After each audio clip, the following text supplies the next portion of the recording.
Hey you guys, it's Peter and welcome to my channel, Peter Watches TV, where I watch all the TV, I watch all the true crime, I watch all the reality shows, I watch Sister Wives, 1,000-Pound Sisters, Big Brother, well Big Brother just ended, Survivor, The Golden Bachelorette, I'm watching The Lincoln Lawyer, I just started the new season.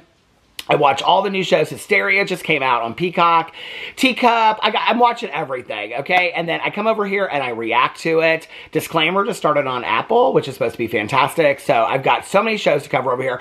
I literally have like 20 shows that I've watched that I still haven't covered over here. Like 10 true crime shows that I haven't covered over here. And today I want to talk about Sweet Bobby, which is about catfishing that I think it just came out on Netflix like 2 days ago.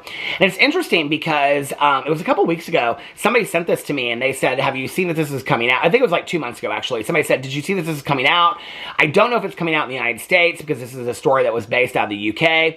I looked, it was coming out in the United States. I saw all these articles about it, and there is actually an entire podcast about this as well. Now, I want to say this before I get into this, because when I comment on true crime over here, or I comment on TV shows and things like that, whether it's 1,000-Pound Sister, Sister Wives, or a true crime show, whatever, I am reacting to the TV show, okay? So I'm not going in and doing a ton of deep dives and things like that. Now, because I was interested, I did look up some things about this documentary that I watched last night called Sweet Bobby, and so I'm going to read you a couple things that I found out. But when people, feel free to comment any further information that you guys know about this story, or the name of the podcast, or where you guys, whatever information you guys, feel free. Like, I love to have a conversation, and I want you guys to feel that you can leave whatever comments you want to leave in the comment sections about what you know. I just want to say that going into this, I don't know every fact and every, minuscule detail about the stories that I talk about. I'm literally doing a reaction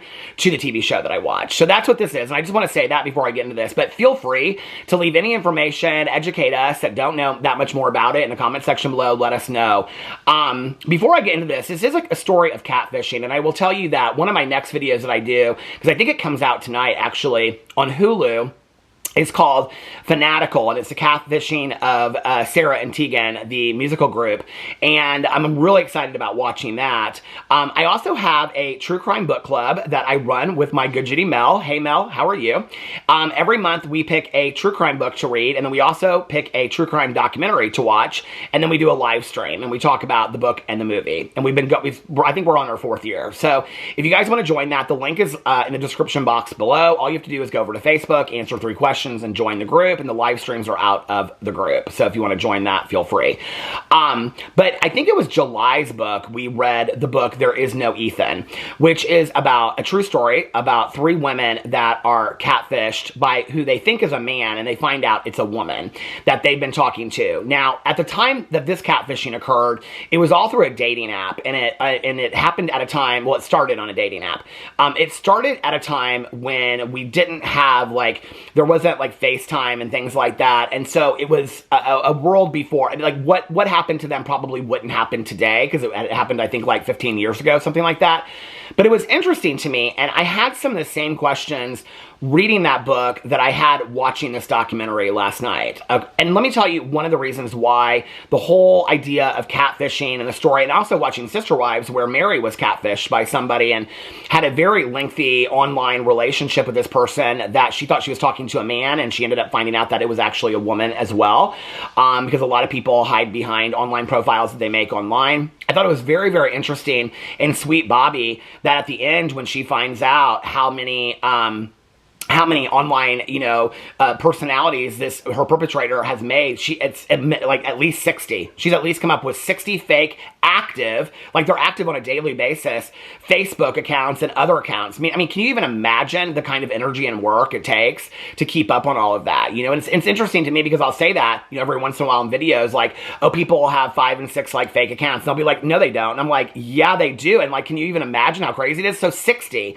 And it proves that it's doable, right? And so it's interesting to me, but one of the reasons why the whole idea of catfishing in the story is so personal to me is that my picture, my image, not just my image, but images of my husband sometimes, images of my nephews specifically, my two nephews, images of my dogs, images of myself doing various things on vacations are used on a pretty regular basis to catfish specifically women mostly. And I have even on a tab on my Instagram, I kind of stopped doing it for a while because I just was sent like every week, I was sent new accounts. But I even have a tab on my Instagram. If you go to my Instagram, you know, like the little buttons at the bottom, there's one that says fakes. I can pull it up for you right now and I can just show you. I mean, I have so many of them. So it's right here. It's the very first one when you go to my Instagram. And when you hit it, it pulls up all the different, hold on a second. It pulls up all the different fake accounts that have used I mean, there's literally like hundreds. And I have stopped a long time ago. And my pictures are used on a pretty regular basis to make up fake accounts. And so I stopped doing that a long time ago, posting them, because it was kind of like, what's even the point of doing it anymore? I mean, I'm only like a third of the way through and you can see that they're still going. So anyway, I get sent like once a week. Through the years, I have had children of some of these women reach out to me and they'll say, my mom talked to me about talking to this guy, and she'd been talking to him for several months on the phone. She sent him quite a bit of money, and I said, she showed me his picture, and I was like, Mom, that's actually this guy that's a YouTuber. His name is Peter Mon. Somebody stole his pictures, and the moms will not believe it. Like, they'll show me the videos that I've made. They'll show my Instagram pictures of me and my husband, things like that, and the woman's like, no, this guy, they think I'm the fake.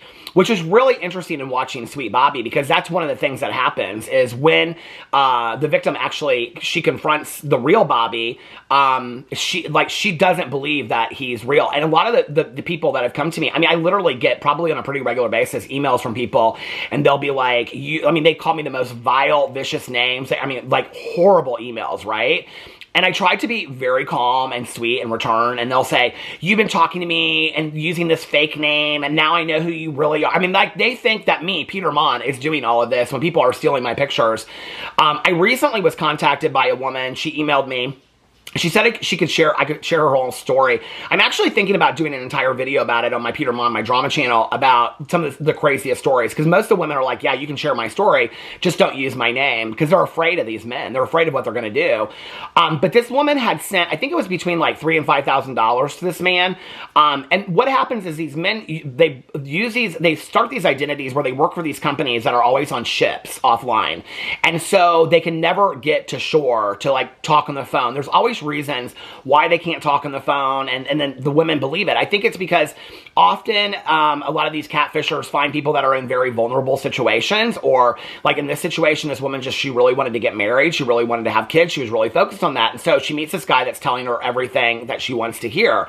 And so I think, you put yourself in that position and you think, I think I would kind of probably look past some of this stuff. I don't know, for 8, I think she was in a relationship for 8 or 9 years with him, I don't know, but this woman that contacted me, she had sent this man like $3,000 or $5,000 through his daughter. He had set up a fake account through his daughter. He had made up a daughter. He didn't even have a daughter. I think she doesn't even know who it is, and it could be a woman probably sitting somewhere in the middle of Oklahoma City. But his daughter needed to supposedly have all these medical procedures, and he couldn't get off the ship to come to shore. And so he asked her for the money. They had been talking for several months, so she sent it to him because she had it. He had at that point sent t-shirts from like the neck down, or like t-shirts of him like from the neck down wearing like similar clothes that I had in pictures. And he even made her a hoodie that had my picture on it. And he had said some things like, I love you so much or something, but it was my picture on a hoodie that he had made and sent to her. He even made up and I'm going to show this if I do this in my drama video, but he even made up because she didn't believe where he worked. And so he has it around his neck. You can only see like you can see a beard, and then you can only see like below his neck. You can't see his face. And he's wearing like a lanyard, like name tag, and the name tag is of this company, and it has my picture on it. It's a picture of me from my Instagram that he's taken and used for this name tag that he's using. So the catfishing thing goes deep for me. I really, I understand it. I've tried to talk to a lot of these women, but I actually have talked to some of these women on the phone.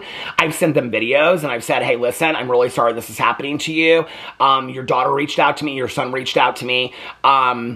My name is Peter Mon. I live in Indianapolis, Indiana. I have 7 YouTube channels. I have a very active Instagram. I'm not on any dating sites. I've never been on a dating site in my life. I've never been on a dating app in my life. And I just want to make this very, very clear. This is who I am. You can go check out. This is my Facebook. This is my Instagram.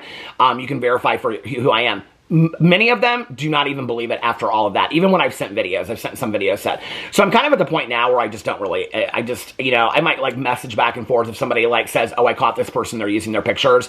But it's not my job to dispel the rumors of people using my pictures, but it happens a lot. And I'll be honest with you, I don't know really what it is. I mean, it's like people are like very nice and they're like, well, it's because you're so good looking. I don't think it has really a lot to do with that. I think it has to do with my age.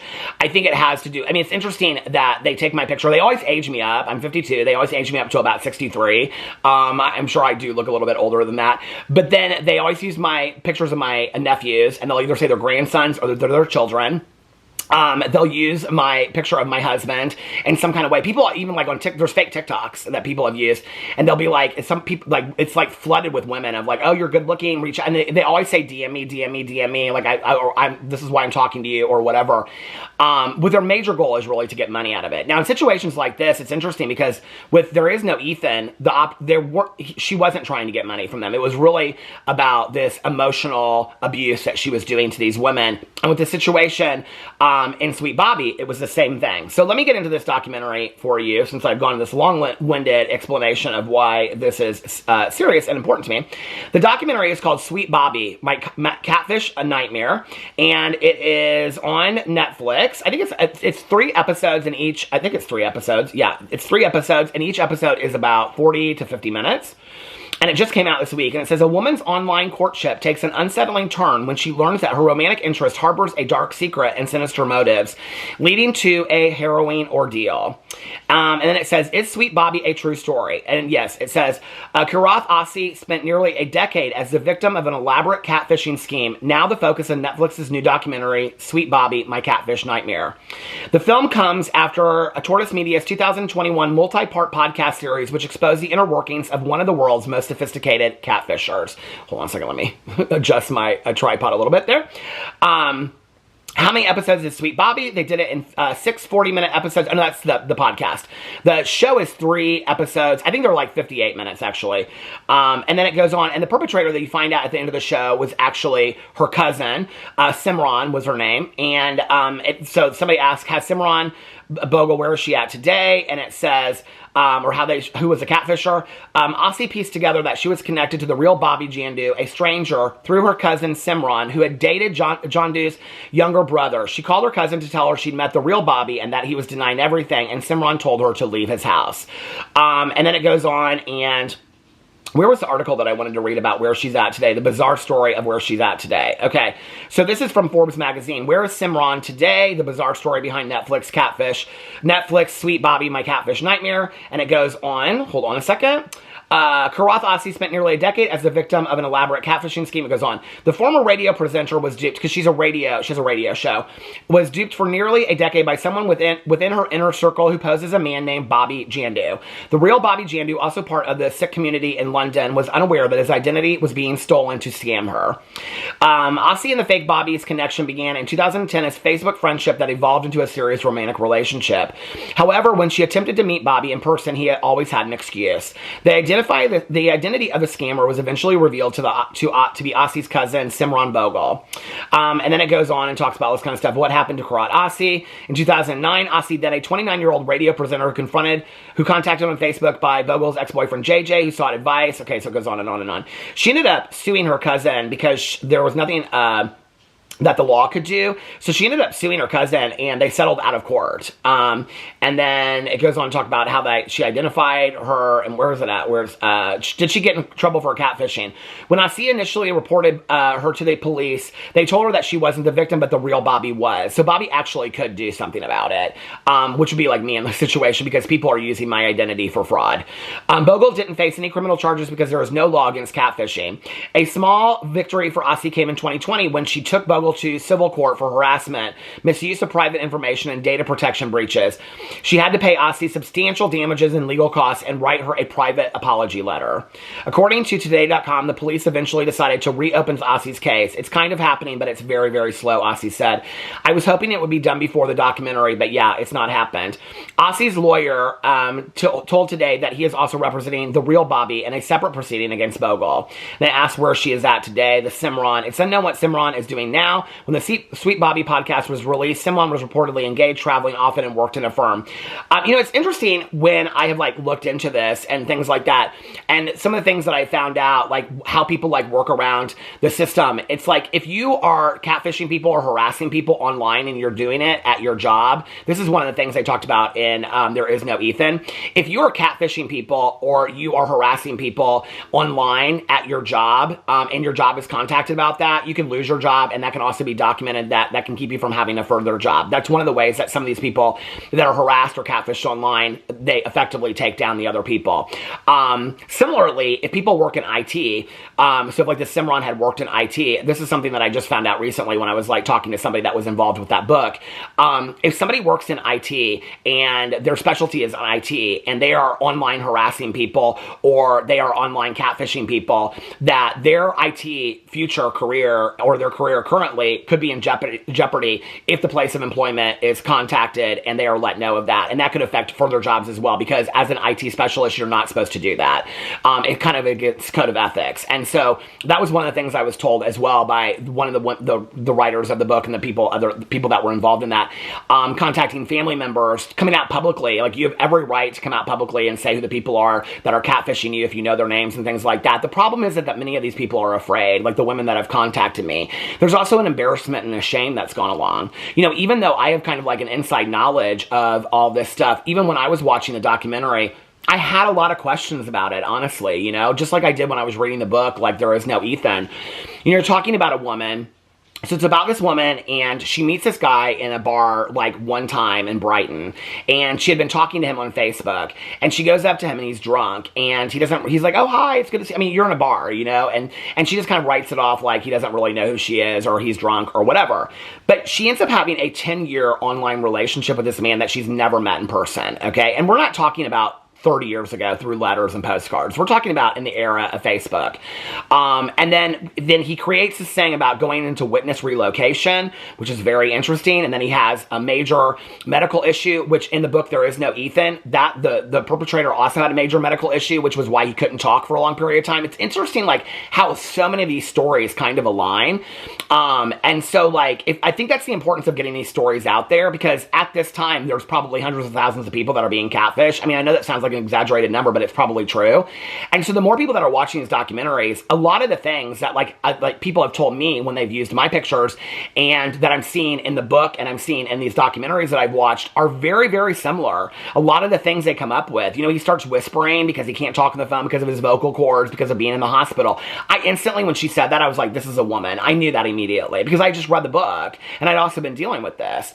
What's crazy to me is, the 10 years that you're having with an online relationship, and she kept on saying, and I think this is where there's a lot of shame and guilt. I don't think you really know somebody else's experience until you walk in their own shoes and you understand what they're going through. She even eventually gave up her radio show because her perpetrator, Bobby, who she thought at the time, said to her that she was flirting online. And so she ended up giving up her greatest passion. She ended up giving up her job, her radio show, for this person that she didn't even know. It was kind of those lengths to me that I still don't understand sometimes, that you would be willing to have a relationship for somebody. The only time they ever talked was when he would whisper. She would send him lengthy voice notes and talk to him and stay on the phone with him all night long, and he would never talk to her. She never met him in person in 10 years, okay? I don't want to judge her for that. I don't know what situation you're in, but she kept on focusing on talking about wanting to get married and have kids and stuff like that. The 10 years that you focused on this online relationship of not ever meeting a man, you could have probably met somebody in person, and that's what makes me really sad for her. At the end of the documentary, she says, I'm 44 now. I don't know that I'm ever going to have kids, and it's sad, and you think it's wasted life. Not only, so you end up finding out at the end that what happens is she tracks down where Bobby lives in Kensington, and so she goes to his house because he's had a baby with another woman, and she goes and she shows up there, and when she shows up there, he has no clue who he is. They show at the beginning of the documentary that he comes forward, so you know that he's going to be involved in it somehow, but you don't know how. And so basically what it is somebody's been using his pictures and he doesn't know it. And so she calls the only person that she has a connection with, which is her cousin Simran. Simran has dated Bobby's cousin, or Bobby's younger brother, JJ. Apparently there was something that happened there. And so at that split up is when the whole situation happens with Kurath and Bobby. And when the whole, and she was creating 60 accounts that were active on Facebook, supposed friends of Bobby's, all these, fake accounts for his wife, his supposed wife that he had a baby with, taking pictures of the baby, sending it to her. It was extensive, the amount of catfishing that happened. So she shows up at the door believing that it's him. The only person she can call is her cousin. She gets on the phone to her cousin, and her cousin's like, well, I don't know what's going on, blah, blah, blah, whatever. Don't listen to what he's saying. He's trying to trick you. So Bobby says to her, is this your cousin Simran? Put her on the phone, because he knows her through his brother JJ. So he puts her on the phone, and he's like, I don't understand what's going on. Like, I don't know who this person is and whatever. And Simran says to her, don't worry about her. She's crazy. She's confused. She said she's confused. I'll explain things to her, whatever. She says, put her back on. She puts her back on with Kurath, and Kurath says, get out of there right now. I don't think this is safe for you. Because she's trying, that's when you know it's the cousin, right? So then the cousin basically comes forward and she says what she did. Then Bobby tells the police that Kurath is a victim of what happened to her. And you can tell as she's saying it, she still just kind of doesn't believe it. It's so sad.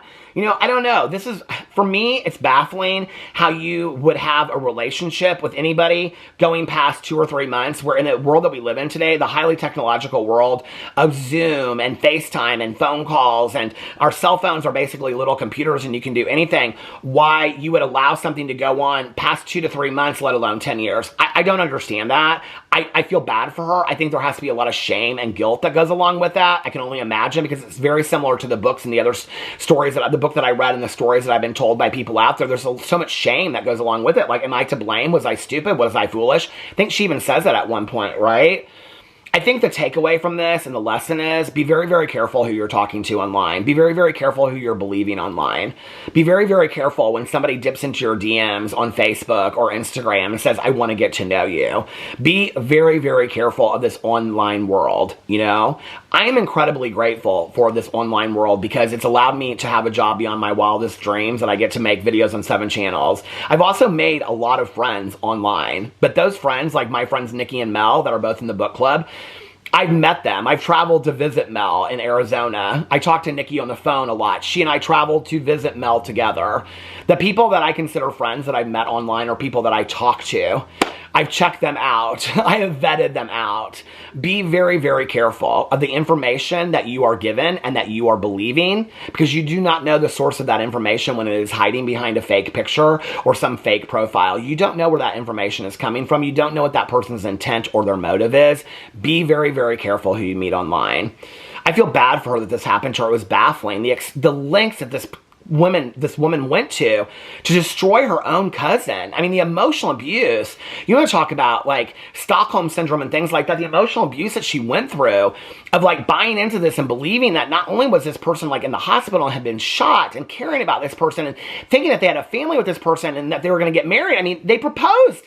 She was proposed to online by this person. And I think it's easy to say, like in that situation I would do. But like I said, you don't know what you would do until you were in that situation. Like a lot of the women that reach out to me, I can give them all the evidence in the world and they still don't believe it's me. It's sad. It's very, very sad. I was intrigued with this documentary. So anyway, let me know what you thought in the comment section below. I love you guys, and I will see you tomorrow. Bye.